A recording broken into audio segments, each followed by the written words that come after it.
I'm delighted to say I'm joined by Olympic silver medalist Bryony in trampolining from the Rio Olympics. So first of all, Bryony, how was it to be back at the University of Sheffield?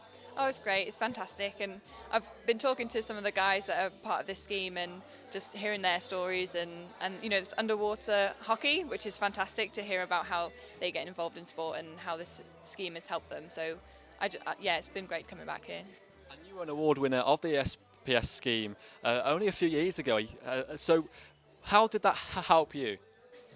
So I was able to get support through free gym membership.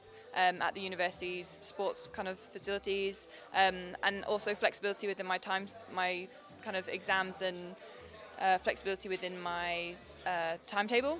So actually I was able to go part-time for my final year, actually final 2 years, so split over 3.5. So it was able to kind of balance my sport career and my academic ambitions. So that was, I wouldn't have been able to do that without this scheme. So it's helped me to actually get a degree and be able to trampoline at the same time. And I felt like I reached my achievements in both, or my targets. I achieved my targets in both. So that's been the biggest benefit, has been able to do that. And you won a silver medal in Rio. Just describe for us that moment of winning silver. For me, it was actually knowing that I was going to win, finding out that I was going to win a medal.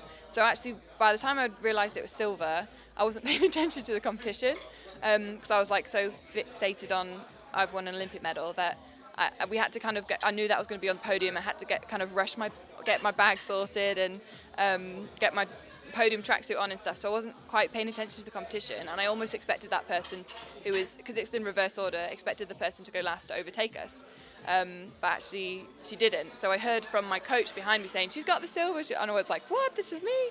But for me, the moment of the games for me was kind of, actually it was extended. It was basically from the moment I finished my routine, that I knew that was the best routine that I could have performed, and that all my hard work had paid off in that most fantastic way. And for me, I kind of performed that routine wanting just to feel a good routine. And then I took my outbounce and I was like, this is the Olympic final here. This is like my biggest dream I could ever think of, and I've just done the best routine I possibly could. So that kind of realisation, then getting the scores and proving that I'd hit PB. And then I kind of a waiting game. Then slowly my name kind of creeped up that board, and other people fell below my score, realising I was going to get the bronze medal at least. And that was the moment for me. It was amazing. It was incredible. Like, so much emotions, so many emotions even. It was fantastic. Yeah. Since Rio, over a year now, what have you been up to? It's not quite. Yeah, I was talking to you. It's not quite been the year I expected. I've had 2 operations on my ankle, which we knew about. I'd need to get my ankle sorted kind of before the games. We knew that this was going to be my plan, so that I could continue trampolining for longer than a year, for as long as I wanted to. So we knew that this had to be done. There's a few complications. It's taken a lot longer than we expected to kind of get through rehab and stuff. So that's been quite tough. It's been difficult, but it's actually given me an opportunity to be able to do more public speaking, get more into coaching, work with different sorts of companies, and just kind of broaden my experience really. And yeah, it's been a very different year than what we planned, but we're trying to find the positives in everything. And although I might not be able to jump on my feet through part of this year, I've actually been able to develop further skills that I might be able to use in the future, like commentary and announcing at competitions. So yeah, just working a little bit more with media too. So some of the ESPS athletes might suffer setbacks of their own, perhaps injuries. What advice would you give to them to try and stay motivated during that time?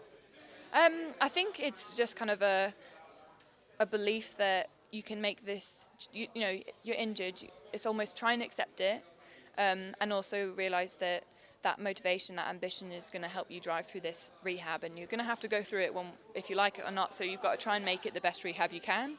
So instead of kind of, everybody's human. It's going to be really difficult to not feel down at times and feel frustrated, and you're going to have all these emotions, but it's kind of learning to deal with them and finding ways around it, and almost setting small targets each week to just progress slowly and get through that. So I guess my advice would just be to find a way to accept it, and deal with the frustrations, and also realise that they are normal.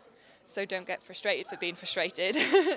And then, set targets to try and achieve, so you're keeping yourself motivated short term as well as long term. So when can we expect you to be back on the trampoline? If only I could answer that question.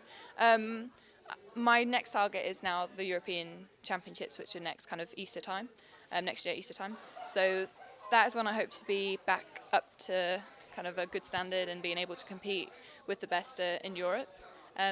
So we'll see how that goes.